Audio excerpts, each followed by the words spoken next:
Mididi efia amankwa tamaflo ne asantini na me eko na ni so na mame fa bakosemu ekakra ewo yawarwe mu ensem ansana be ma bekọ abusuanim se wanhunu frawa bi anenhweren bi wa abusuam na ni je ho no okọ ekobokokoko na yenim ye pa sa okobokokoko nso a ya na ye kura snap ene ye dekọ abakosem bi ewo ho awafo bi anu omotie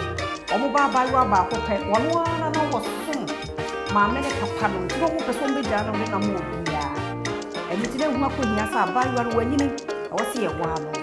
ekọ no na be ma na wo ba fie abewa no oye senie obeto ensa e de ama no ti wo to ensa wo de ekoma egya no mu ye no na ise egya ti ma ye memre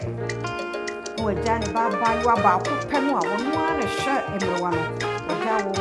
e de ama bem jeno ya bakosem baako a ebata se ukọ aware ni mu a wasante amamre mu no ye de snap anasensa ekoba sana na papa no bitirim ayemre na ye wi a waheda befie de niema aba abeye oba no ehu ade na ye nuane awodo ewo ho edoso baako pa empempi no edu dwumadie bi ana yetadie eyeto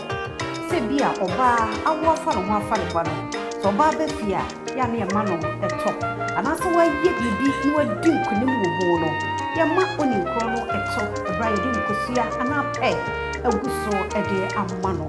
eno ene asante ya mamre ahodo no ebi timigidi ye pa se wagama manti